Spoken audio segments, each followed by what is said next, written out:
Welcome to Miss Scarlett. Subscribe and don't miss out on Patreon. Have fun! Odin observed the once lively atmosphere of the apartment dissipate into an eerie calm as soon as their parents' phone conversation ended. In the kitchen, he stood motionless, mid-bite into a crisp, green apple, while his gaze traced his sister's agitated strides across the living room. The distinct sound of her stiletto heels echoed against the hardwood, a stark contrast to the quiet that had befallen them. "It never fails," Freya muttered, more to herself than her brother. Her delicate hands emphasized each word as her dress, a soft pink, billowed with each angry turn she made. "Every gathering with the family becomes all about my marital status, or lack thereof, in their eyes." Sighing, Odin discarded the apple core into the trash bin. "You know what Mom said to me last week? That I should consider softening my approach at work." She scoffed, adjusting the thin strap of her dress. "Meanwhile, they expect you to be this tough, emotionless robot who only cares about finding a wife and making babies." Odin leaned against the counter, crossing his arms over his navy blue button-down shirt. "What do you want me to do about it? That's just how they are." "That's just how society is," Freya corrected, walking toward him with newfound determination in her eyes. "And it's ridiculous. You have no idea what it's like to navigate the world as a woman." "And you have no idea what it's like to be a man," Odin countered. Freya's expression shifted suddenly, a mischievous smile spreading across her face. "Maybe we should find out." "What are you talking about?" "A challenge," she said, eyes gleaming. "1 week. You live as me, I live as you." Odin laughed, pushing himself away from the counter. "You can't be serious." "Dead serious." Freya crossed her arms, mirroring his stance. 1 week in my clothes, my shoes, my life, and I'll do the same with yours." "That's absurd," Odin protested, running a hand through his short brown hair. "I can't just dress up like a woman." "Why not? Afraid you might like it?" Freya teased. "I'm afraid I'll look ridiculous," he retorted. "Besides, I have work." "Work from home for a week.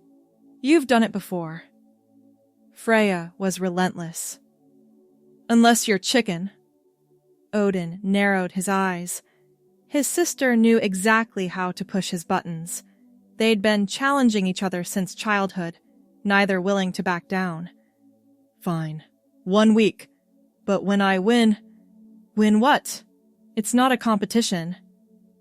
"It's always a competition with us," Odin replied with a half-smile. "And when I prove I can handle your life better than you can handle mine, you have to stop bringing up the prom night incident." Freya considered this for a moment before extending her hand. "Deal. And if I win, you have to come to Christmas dinner in a dress."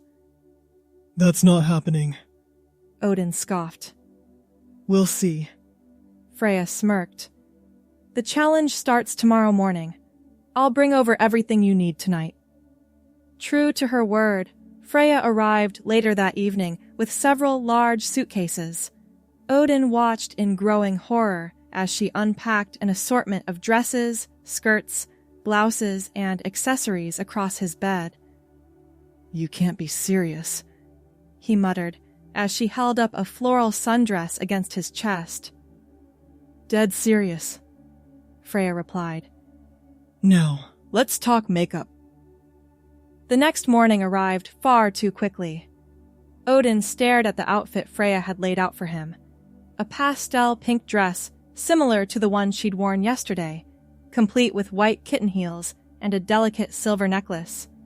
He picked up the dress gingerly, as if it might bite him. The fabric was softer than he'd expected, flowing smoothly through his fingers.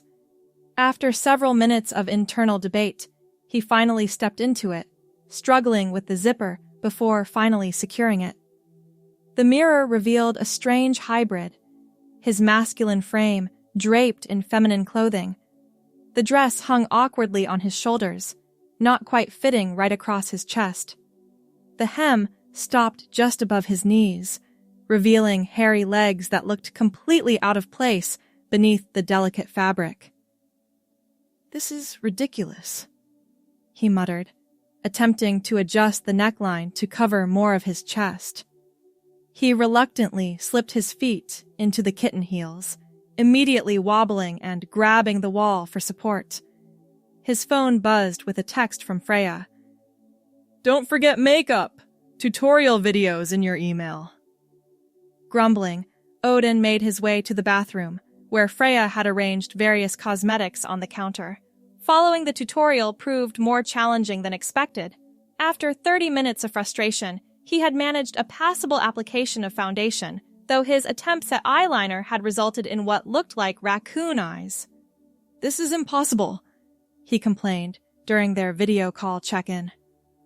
Freya, dressed in his gray slacks and blue button-down, looking surprisingly comfortable, laughed at his appearance. "You look like you got in a fight with a makeup counter and lost." "I'm calling this off," Odin threatened, attempting to remove the smudged eyeliner. "No way," Freya insisted. "A deal's a deal. Besides, you've only been at it for one morning. I've been doing this for 20 years. Reluctantly, Odin continued with the challenge. By midday, he had managed to clean up his makeup somewhat, and had even gotten used to the strange sensation of the dress against his skin. The fabric was lighter than his usual clothes, and despite the initial discomfort, there was something liberating about the way it moved with him. Working from home proved a blessing, though video meetings required careful camera positioning. By the end of the first day, Odin had developed a newfound respect for the effort his sister put into her appearance. His feet ached from the heels, and his face felt heavy with makeup. "How was day one?"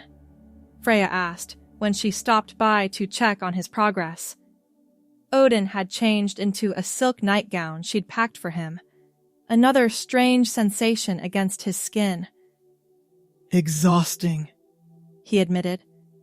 "How do you wear these torture devices all day?" He pointed to the discarded heels. "Practice," she replied with a smile. "And determination. Tomorrow we'll try a skirt and blouse combination, slightly more comfortable."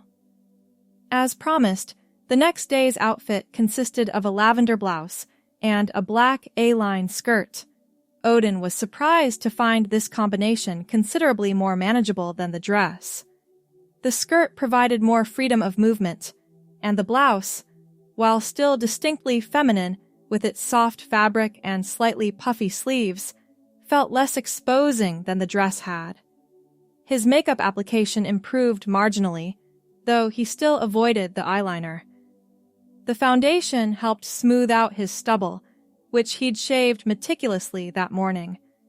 By midweek, a strange transformation had begun. Odin found himself developing a routine. Each morning, he'd shower, shave closely, apply the makeup with increasing skill, then select an outfit from Freya's collection. He'd begun experimenting with accessories, finding that the right necklace or bracelet could completely change the look of an outfit.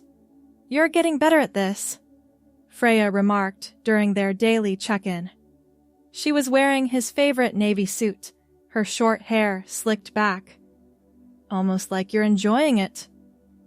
"I wouldn't go that far," Odin protested, though he couldn't deny a certain satisfaction in mastering the techniques.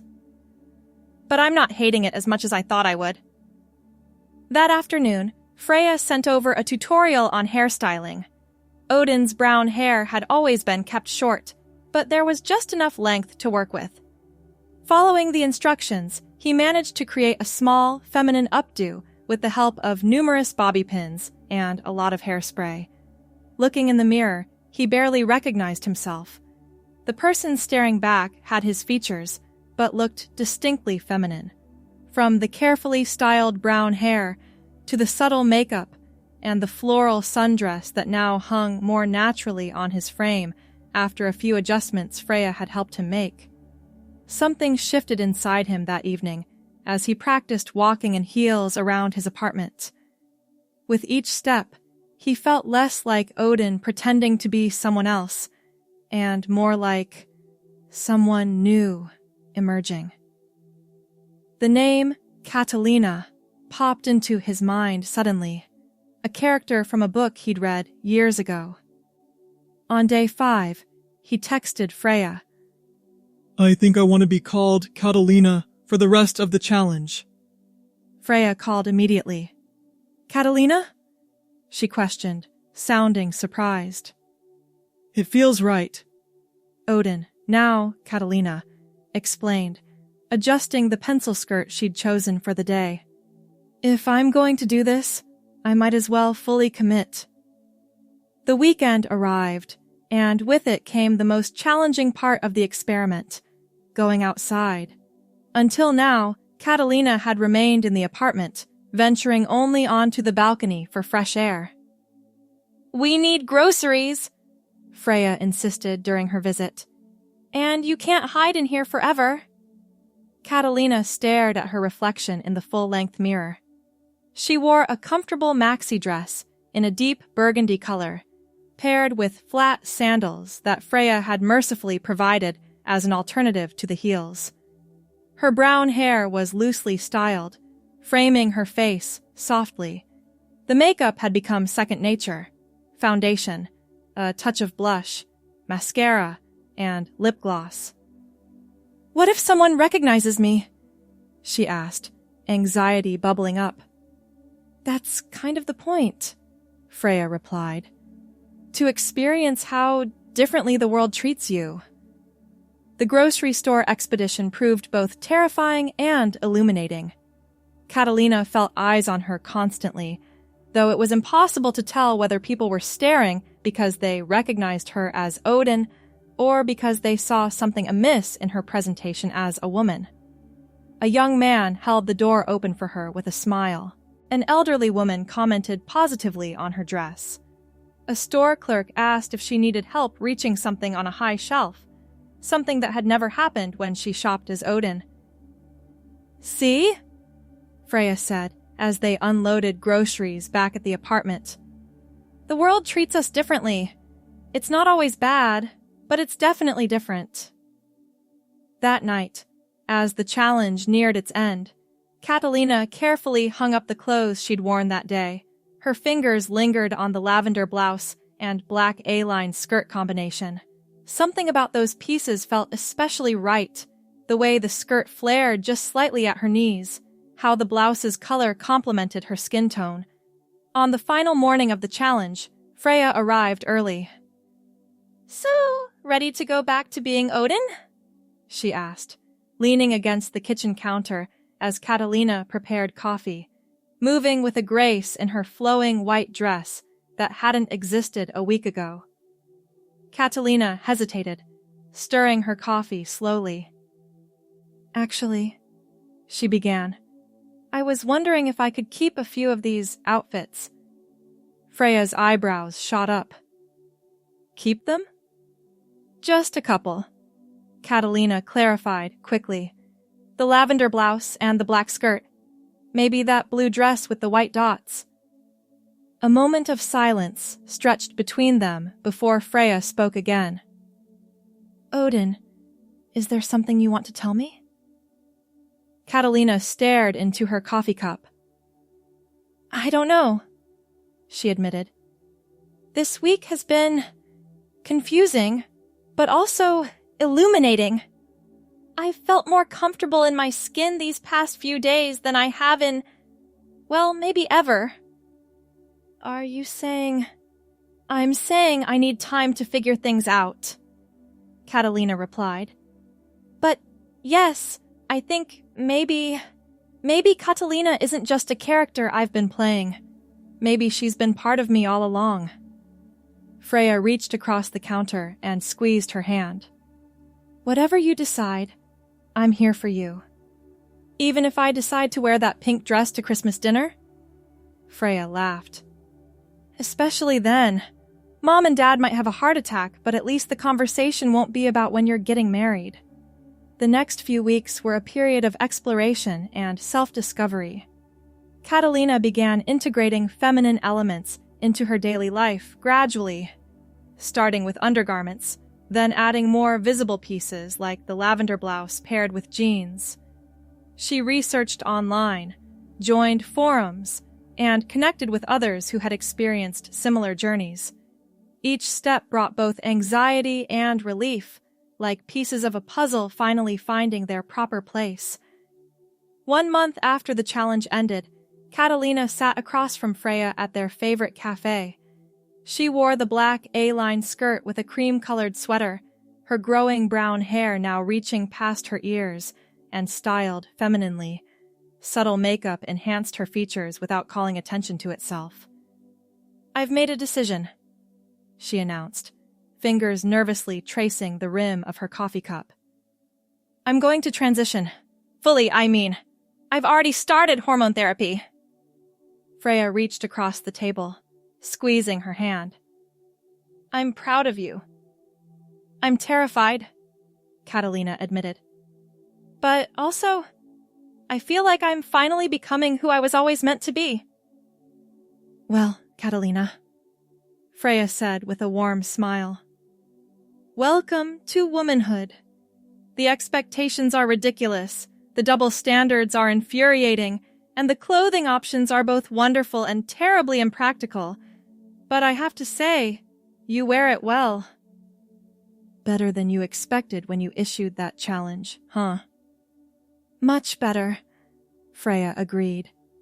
"Though I'm still taking credit for the excellent wardrobe starter kit."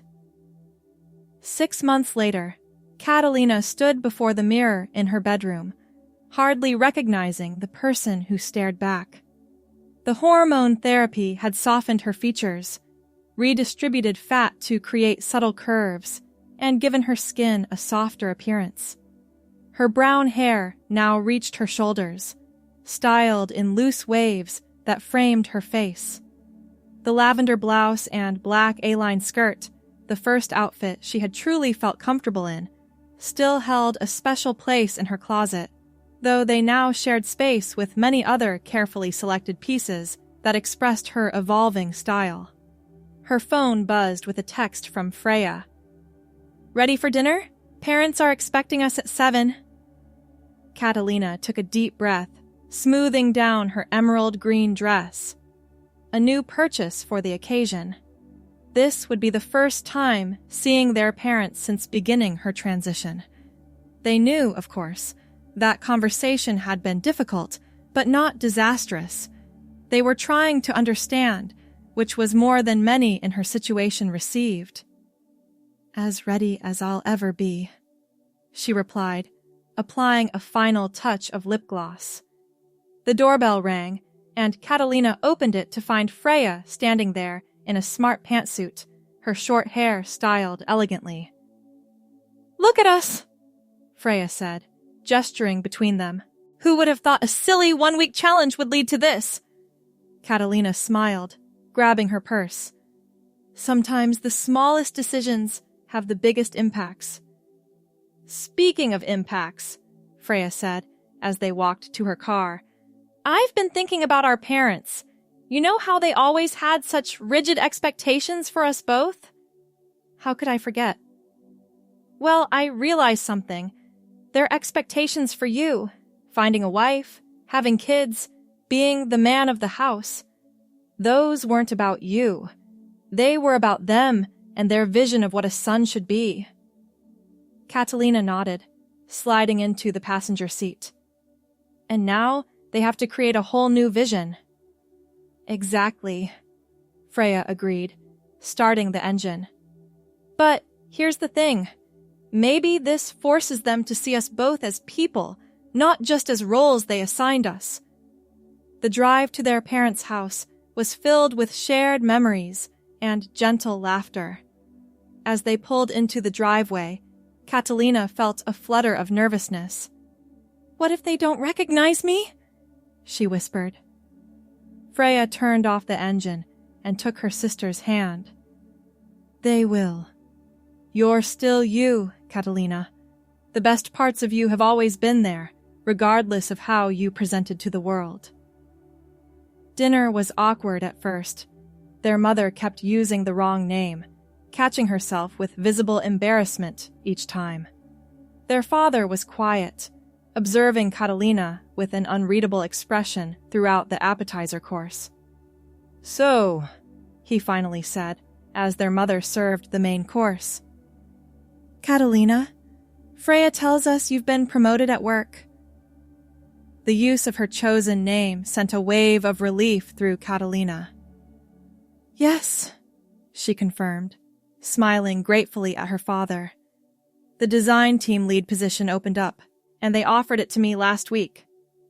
"That's wonderful," her mother said, genuine pride in her voice.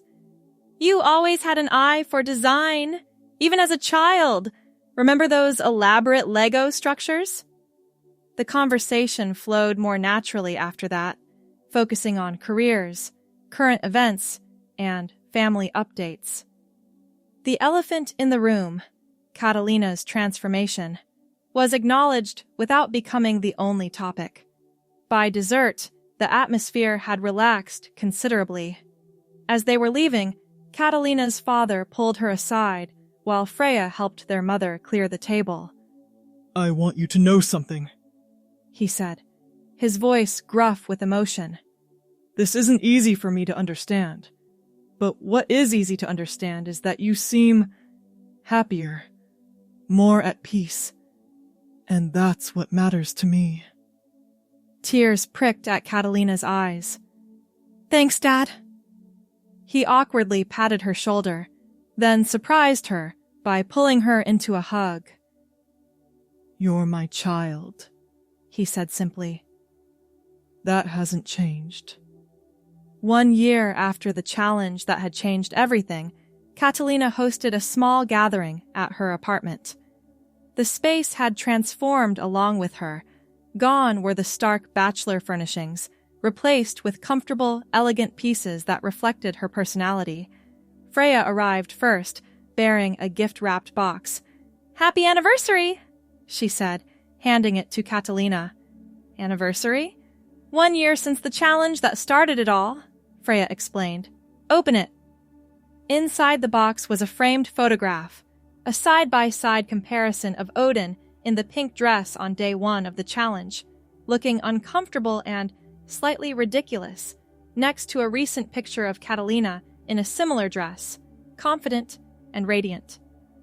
"To remind you how far you've come," Freya said. "And also because that first picture is hilarious, and I think you should never live it down." Catalina laughed, embracing her sister. "I can't believe that was only a year ago. It feels like another lifetime." "In many ways it was," Freya observed. "But you know what? I think Catalina was always there, waiting for the right moment to emerge." As other friends arrived, some from before her transition, others she'd met during her journey, Catalina found herself reflecting on the strange path that had led her here. A simple challenge, born from a sibling rivalry, had unlocked a truth she'd been hiding even from herself. Later that evening, as conversations flowed around her, Catalina slipped away to her bedroom for a moment of quiet.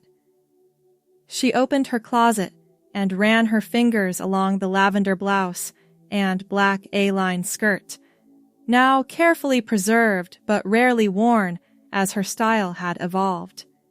These simple pieces of fabric had somehow catalyzed the most profound change of her life.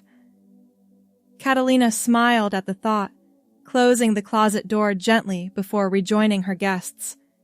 In the living room, someone had proposed a toast. Freya stood, glass raised, and waited for Catalina to return. "To my sister," she said, smiling warmly. Who had the courage to become who she truly is, and who proved that sometimes walking in someone else's shoes is exactly what we need to find our own path. Glasses clinked as Catalina felt a profound sense of belonging wash over her. The journey hadn't been easy, and certainly wasn't complete. There would always be challenges, misunderstandings, and difficult days ahead. But for the first time in her life, she was moving through the world authentically, each step taken in shoes she had chosen for herself. That night, after everyone had left and the apartment was quiet again, Catalina stood on her balcony, gazing at the city lights. She thought about the strange chain of events that had led her here. A phone call from her parents, a challenge from her sister, a week that had turned into a lifetime. She smiled, thinking of the name that had come to her so suddenly during that week. Catalina. It had felt right immediately, as if it had been waiting for her all along. Now, a year later, she couldn't imagine answering to anything else. The lavender blouse and black A-line skirt still hung in her closet, a reminder of the moment everything changed. They represented not just her first steps as Catalina, but the freedom she'd found in allowing herself to be authentic. As she turned to go inside, Catalina caught her reflection in the glass door. A woman with shoulder-length brown hair, wearing a casual summer dress, looking comfortable in her own skin. She smiled at her reflection, grateful for the challenge that had set her free and the sister who had issued it. Some might call it a simple wardrobe swap, but Catalina knew better. Sometimes, the clothes we wear reveal more than they conceal. In her case, they had revealed her true self, a self she was now proud to share with the world. Thanks for watching, my girlies! Be sure to check out Patreon for more!